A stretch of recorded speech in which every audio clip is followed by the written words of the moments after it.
Isaiah chapters 7 through 8. This took place during the reign of Ahaz, son of Jotham, son of Uzziah, king of Judah, Aram's king Rezin, and Israel's king Pekah, son of Remaliah, went to fight against Jerusalem, but they were not able to conquer it. When it became known to the house of David that Aram had occupied Ephraim, the heart of Ahaz and the hearts of his people trembled like trees of a forest, shaking in the wind. The Lord said to Isaiah, "Go out with your son Shear-Jashub to meet Ahaz at the end of the conduit of the upper pool by the road to the launderer's field. Say to him, calm down and be quiet. Don't be afraid or cowardly because of these two smoldering sticks, the fierce anger of Rezin and Aram, and the son of Remaliah. For Aram, along with Ephraim and the son of Remaliah, has plotted harm against you. They say, let's go up against Judah, terrorize it and conquer it for ourselves. Then we can install Tabaal's son as king in it. This is what the Lord God says. It will not happen. It will not occur. The chief city of Aram is Damascus. The chief of Damascus is Rezin. Within 65 years, Ephraim will be too shattered to be a people. The chief city of Ephraim is Samaria, and the chief of Samaria is the son of Remaliah. If you do not stand firm in your faith, then you will not stand at all." Then the Lord spoke again to Ahaz. "Ask for a sign from the Lord your God. It can be as deep as Sheol or as high as heaven." But Ahaz replied, "I will not ask. I will not test the Lord." Isaiah said, "Listen, house of David. Is it enough for you to try the patience of men? Will you also try the patience of my God? Therefore, the Lord himself will give you a sign. See, the virgin will conceive, have a son, and name him Emmanuel. By the time he learns to reject what is bad and choose what is good, he will be eating curds and honey. For before the boy knows to reject what is bad and choose what is good, the land of the two kings you dread will be abandoned. The Lord will bring on you, your people, and your father's house such a time as has never been since Ephraim separated from Judah. He will bring the king of Assyria.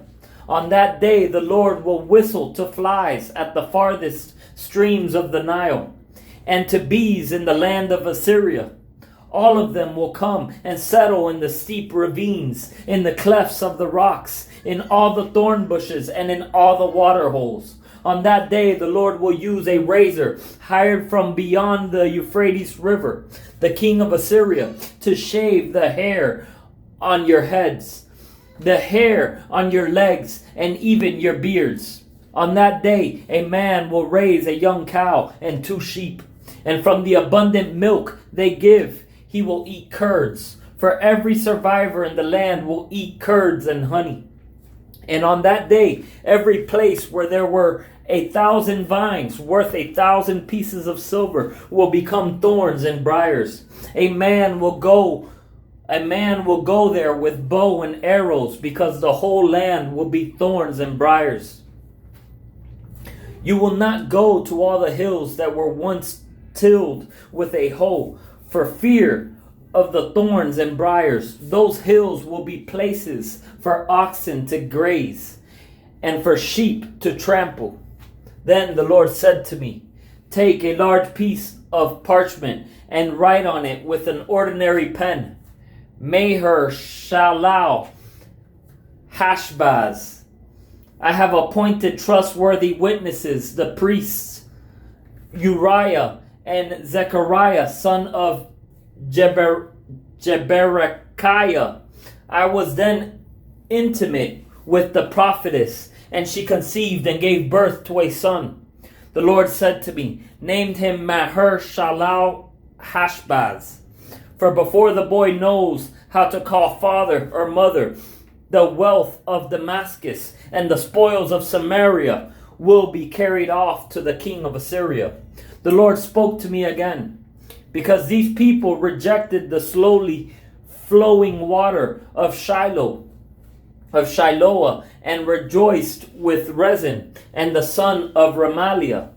The Lord will certainly bring against them the mighty rushing water of the Euphrates River, the king of Assyria and all his glory. It will overflow its channels and spill over all its banks. It will pour into Judah, flood over it, and sweep through, reaching up to the neck, and its flooded banks will fill your entire land. Emmanuel, band together, peoples, and be broken. Pay attention, all you distant lands. Prepare for war and be broken. Prepare for war and be broken. Devise a plan, it will fail. Make a prediction, it will not happen. For God is with us. For this is what the Lord said to me, with great power, to keep me from going the way of this people. Do not call everything a conspiracy that these people say is a conspiracy. Do not fear what they fear. Do not be terrified. You are to regard only the Lord of armies as holy. Only he should be feared. Only he should be held in awe. He will be a sanctuary. But for the two houses of Israel, he will be a stone to stumble over, and a rock to trip over, and a trap and a snare to the inhabitants of Jerusalem. Many will stumble over these. They will fall and be broken. They will be snared and captured.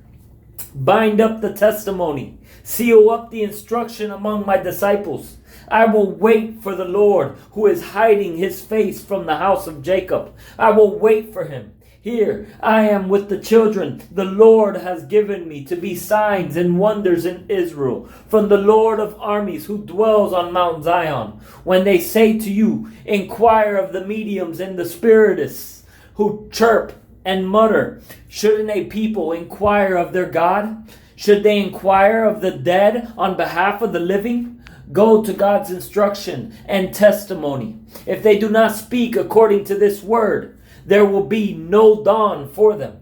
They will wander through the land, dejected and hungry.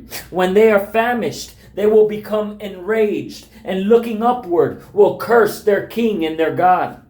They will look toward the earth and see only distress, darkness, and the gloom of affliction, and they will be driven into thick darkness.